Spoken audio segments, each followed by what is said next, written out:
You're watching Twin Tier Sunday with Jennifer Sheahen.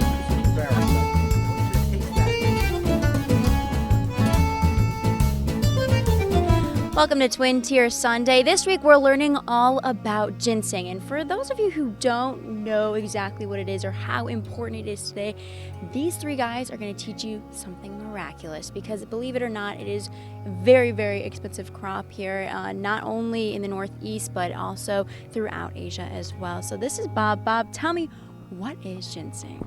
Okay, well, ginseng is a common name for about 6 species of plants that grow both in North America as well as in Asia. Today we're focusing on American ginseng, which is botanically it's known as Panax quinquefolius, and it is considered to be one of the most important components of Chinese traditional medicine. Panax ginseng, which is Asian ginseng, has been part of their medicine for probably about 4,000 years that we can document. But it's actually pretty scarce and rare in the wild. American ginseng, on the other hand, is still harvested wild, and we're actually going to harvest some wild ginseng today because it is ginseng season, and very, very valuable. Average prices the last few years have been in the neighborhood for New York ginseng, which is the best quality, has been in the neighborhood of between $600 and $1,000 a pound or more for New York ginseng. So it's a pretty valuable commodity, and it's also something that we can grow. So today we're also going to see some wild simulated ginseng, which is ginseng that we're growing in the woods that looks like wild ginseng.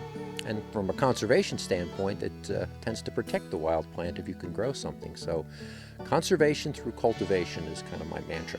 There you go. And tell me a little bit about when you go to China to sell this, what does it do to the body and why is it so sought after?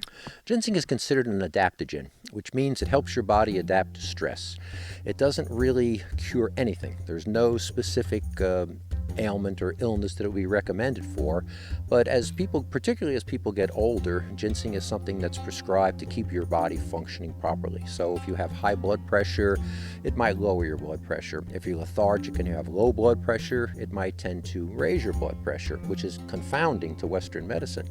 But an adaptogen is generally what would be considered just allows your body to deal with stress in particular. And that's why it's so popular, because it doesn't cure any one specific thing. That's crazy. And as far as you guys go, you are from this area. Do you see a lot of people knowing what ginseng is, understanding what ginseng is, like just in your community? No, it's rare. You don't run into a lot of people that know it. You run into a number of people that heard about it or want to know more about it. And I think the book will be very helpful for them. That's wonderful. And then why did the two of you get involved with growing ginseng yourself and or going out and finding wild ginseng as well? Either of you. Go ahead. You're the newer one here. Well, my friend Woody is an avid outdoorsman, and I've learned an awful lot about the outdoors from him. But not just ginseng, but other golden seal and other things you can find in the woods. But for me, it's just still a learning process. Then when we do talk about ginseng with people, it doesn't take long for someone to become quite fascinated with ginseng once you learn about it. And as Bob was saying about the adaptogen, and there are a lot of folklore and wives' tales and urban legends that surround ginseng too that make it even more fascinating. Sometimes it's hard to separate the fact from the fiction. Yeah, definitely.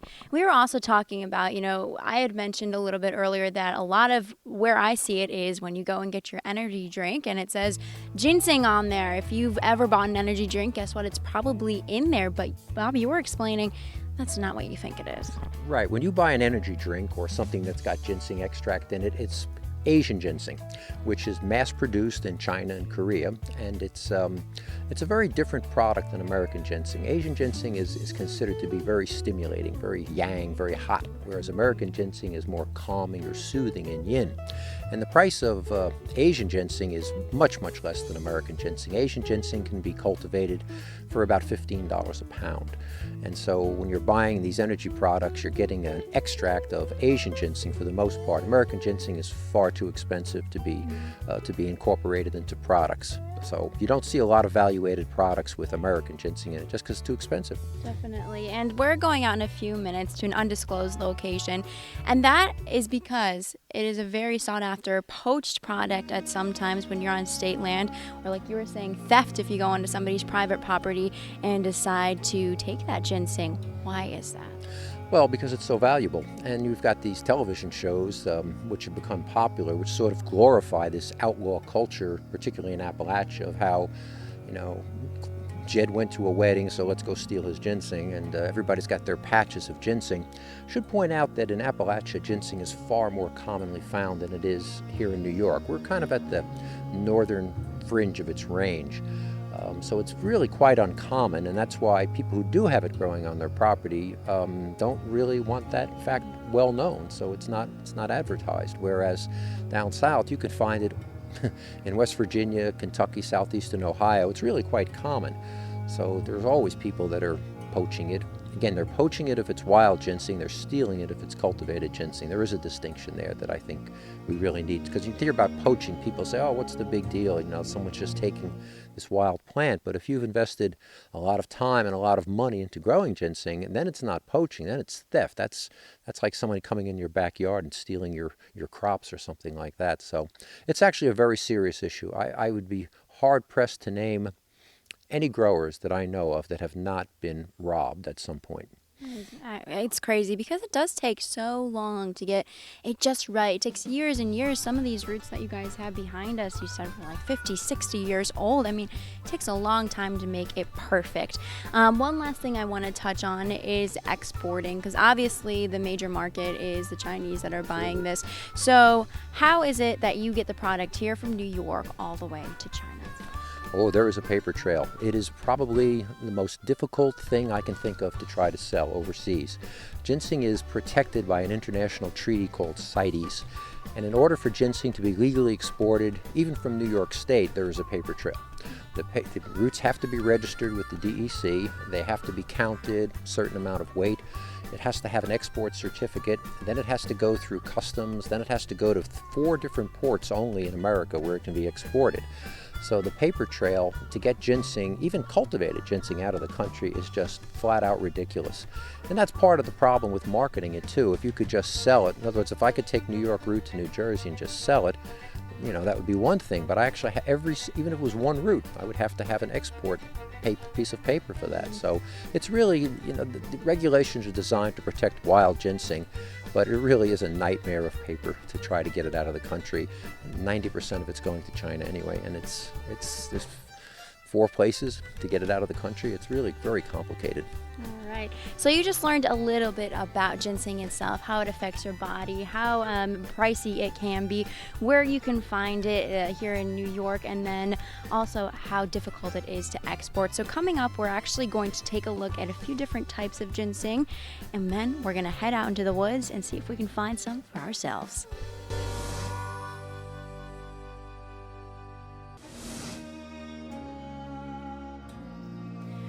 Welcome back. So now we're going to learn about some of the different types that you can find here across different areas, actually, because you have quite a different variety.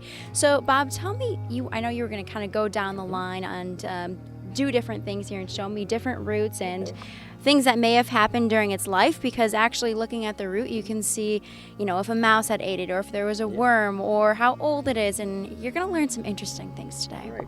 Well, we'll start out here with a wild simulated ginseng root. This is something that Woody grew at his property. It's about probably 4 years old, and it's already got some size to it, but it doesn't really have much character. And we just talk a little bit about the anatomy of the root, because that's quite important.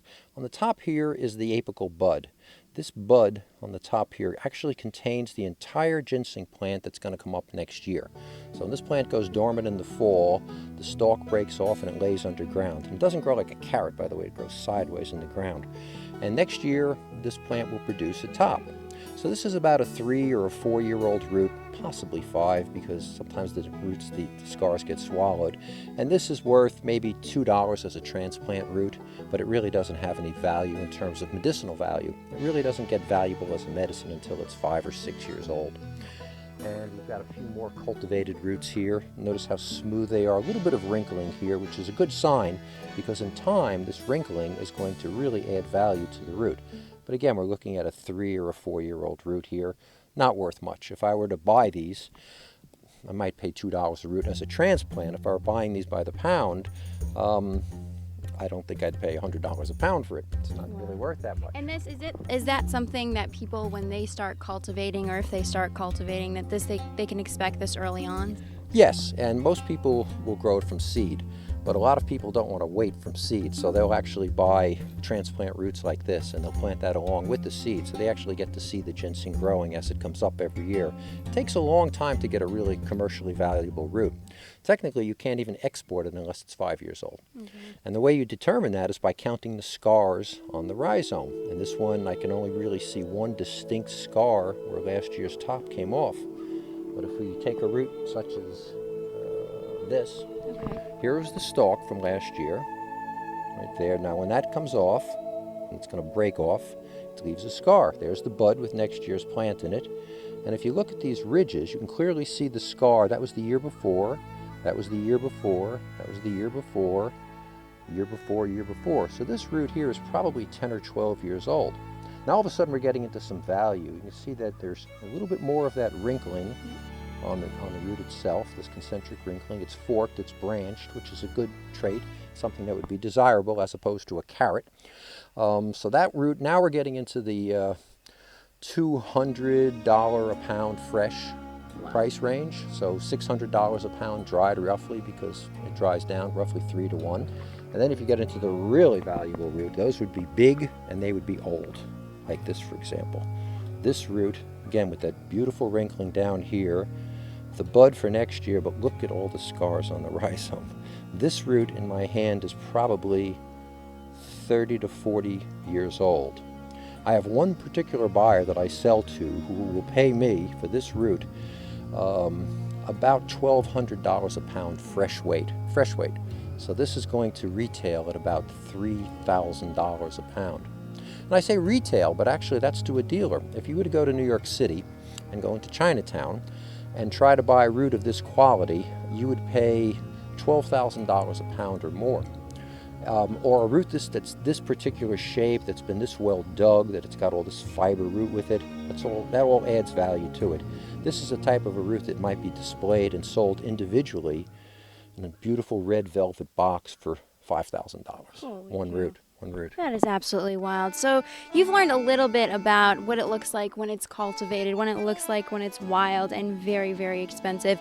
We are now going to go out into the forest and try and find some on our own as well, because Bob has strategically planted seeds years and years and years ago. So today we're going to go and try and find his old seeds. All right, we'll see you in just a few moments.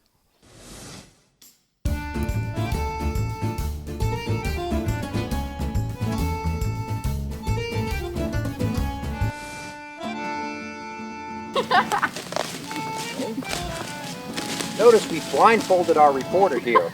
We are in a secret location. She's not allowed to know, so we put this blindfold on her just for security purposes. Plus I get to hold her hand, so this is great. Don't worry, the blindfold was just a joke. But as we made our way into the forest, a landmine of ginseng appeared.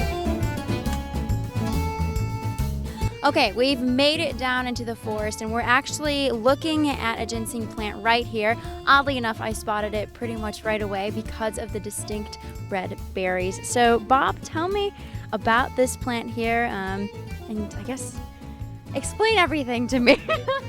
Well, this is actually an area that we planted about 25 years ago, and the ginseng is naturalized here, which means it is now a self-sustaining, self-reproducing population of ginseng. So this plant that we're going to dig up the root in a little while, because we are on private property and I do have permission of the landowner, which is a regulation in New York State. In order to dig wild ginseng, you have to have permission of the landowner, which I have. But this has got berries on it, which means it's a reproductive plant. Each of these leaves, these are compound leaves, they're called prongs. So this would be a 3-prong plant, and it's got 2 berries on it. And typically the berries will have 1 or 2 seeds in them, more commonly 2 seeds. And they don't taste bad, so I was going to ask Jennifer if she'd like to eat the berry. And then I'll have her save the seed, and then we're going to plant the seed nearby, because the idea is to get reproduction. Here's a little seedling that came off of this plant last year. But the seeds that are in this berry won't come up next year. It'll take another year before they come up. So ginseng's got about an 18-month dormancy period for the seed. So even though she's going to eat the berry and we're going to plant the seeds, we won't get a seedling next year, but the year after that. So here you go. Okay, all right, sounds good. So here we go. This is berry time. It's very, well, this one is pretty soft. I don't know if that changes. Just squirt it all over. Tastes a little bit soapy. Whoa. It does taste like soap. I don't recommend just eating the berries. Woo! They make terrible wine too. Really a bitter wine. Right. But there is the 2 seeds. 2 seeds. Okay, now if you put the seeds in my hand, There I'll you show you go. how to plant them. You really don't want to plant the seeds too deep. The seed should only be planted about 1/2 inch deep. So I'm just going to scrape away a little bit of the leaf litter here. And I'm going to just make a little, maybe 1/2 inch deep hole with my finger. And I'm going to plant 1 seed there. And I'm going to, you don't want the plants to be touching each other when they grow. So I'm going to go about 10, 12 inches away. And I'm going to plant the other seed there. Again, no deeper than 1/2 inch. Cover it up with some leaf litter. And if all goes well, 2 years from now, we'll have a little seedling plant just like that, which is a natural seedling that came off of this mother plant here. So we've got 1 more berry for you to eat. All right, 1 more berry. It's not going to taste any better than the first one, but They grow on you. Doesn't. I don't know. taste any I don't know better. about this growing on me. I don't think so. Different. Yeah. Whew. But now comes the real tricky part. We're actually going to dig up this root. I have no idea how old this root is. It could be, it's got 3 prongs and it's making berries, so I'm going to guess it's at least 5 or 6 years old. It could be older than that. It could be 10, 15 years old. We don't know. As I said, this was planted 20 years ago. I doubt if this is one of the original plantings, but it could be. So we're going to use my fingers very carefully to try to expose the top of the root. And situations like this, we will use a tool. And the tool of choice is a screwdriver. But you don't want to damage the root in any way. So, and Pick away slowly. it's amazing how your fingers can distinguish between tree roots and ginseng roots. Whoa. And you do that to a ginseng root, you've ruined it. And they don't grow straight down like a carrot, so I'm feeling around with my thumb to where I can actually feel the root starting to branch off, which I am feeling right now. And I'm teasing it with my thumb. I can see the apical bud, which is where next year's plant's going to come from. And It's like doing surgery on the ground over here, I'm telling you. And what I learned, I actually watched a documentary earlier this weekend with Bob in it, and he was saying how you really want from the very top all the way to the bottom of the root, correct? you want to get the fiber out, which I got most of the fiber out too. It's not a particularly old root. It had another root growing here which rotted off and died. So this particular root that's died was about 12 years old. It has now grown a new root which is about 5 or 6 years old, and it's going to fork and branch, and it's got a little bud on there, which is where next year's plant will come out of. Now, a root that this small has absolutely no commercial value. This is not worth digging, and I try to encourage people that dig ginseng, if they dig up a root like this is what you do with it. You put it back in the hole.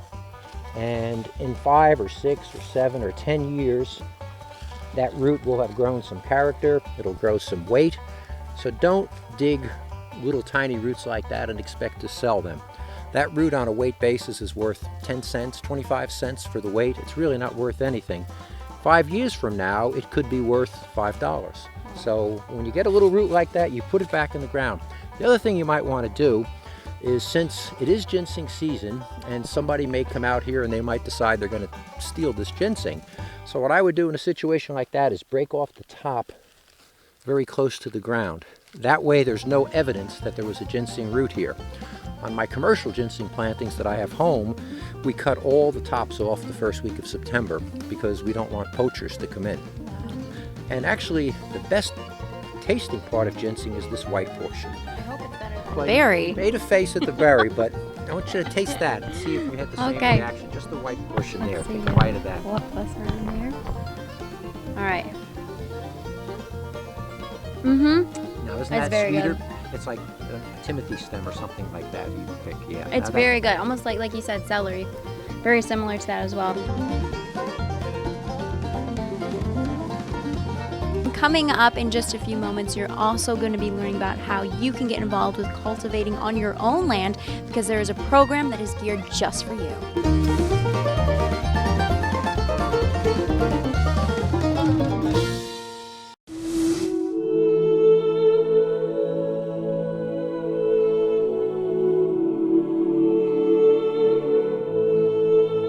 So I hope you learned a lot about ginseng. And now, before we go to the last portion of the show, we're going to find out how you can now cultivate it, because there's an organization here in the Twin Tiers that can help you, assist you, and get you on your feet with ginseng in your own land. So go ahead. Who wants to start with about the organization?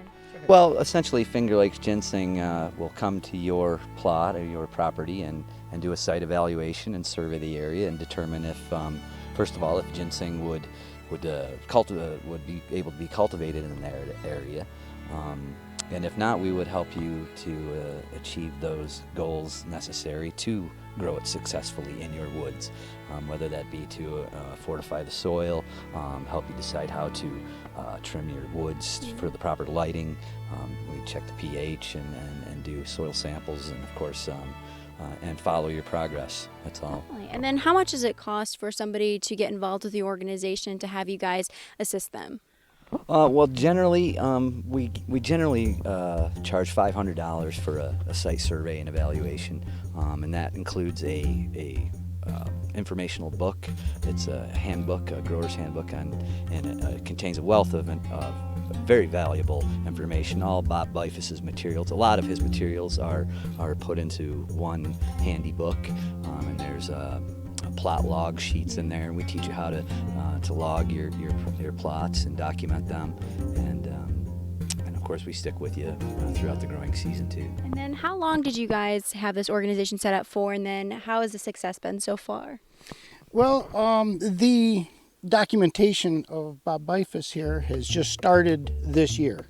Wow. And up until now, it's just been friends helping friends. And now we're expanding into anybody that is interested. That's wonderful. We need more growers. And then as far as people who decide to take on this is something that you may not see results now or, in a few years, but it will take maybe, 5-7 years before you start 5 to 7, you're going to have a good showing, and like 7 to 10 years, then you're in the money. And if you can wait that long and you can take care of it like you should, if you take care of it, it'll take care of you. That's wonderful. And you were telling me a story earlier about being able to buy all your Christmas presents every year. With that, it was a very touching story, and you said it really is something that can bring a good economy to our area in the future. Yes, I agree. My company is sort of the parent company of all this, is because I work with these growers. We provide seed at cost. My company, which is called American Ginseng Farm, spelled with a P, we buy 300 or 400 pounds of seed every year. And so we make it available at cost to Woody and his company, and then he in turn can sell it to his people at a much, much lower price than they would pay, say, on the internet for the seed. You could pay $20, $30 an ounce on the internet. And again, my company, buying it in bulk, we can make it available. My company is interested in buying the ginseng that these people are going to be growing. And it's interesting because most people like to grow things, but they don't think much about marketing it. Well, we kind of have a guarantee that if you grow it, we'll buy it. Because we're interested in the final product as much as getting people started. This is not the type of deal where we're going to show you how to grow ginseng and then forget about it. We'll hold your hand for as long as it takes. And eventually these independent growers out here will be selling their roots. I guarantee, I promise, we will buy all the ginseng you can grow at a fair market price. Probably a better price than you'll get from your local dealers, because we have more connections. We're a big company right now. All right. Yeah. So one last thing before we go. Bob, I want you to tell me, what is the one thing that draws you to ginseng? When you wake up in the morning, or years ago, what was the one thing that sparked you to say, you know what, this is going to be a big part of my life? I'm haunted by ginseng. I sleep about it. I dream about it. Ginseng's changed my life. It definitely turned my life around, back through some stressful times. And the older I get, the more I get to appreciate it. I had learned as a young person that ginseng is something that's for old people. Well, I'm an old person now, and it really is true that the older you get, the more valuable it becomes. Again, it's an adaptogen. It's something that makes your body work better. You get to be 65 years or older like me, and your body just doesn't work that way. You don't sleep well and all these other things. Ginseng actually works on those things. There's no medical documentation that says that it's going to cure anything. There actually has been some research done in dealing with cancer patients, not for the cancer, but for dealing with the side effects of radiation and chemotherapy. So there is some published data that says ginseng certainly does help people that are undergoing these treatments to feel better.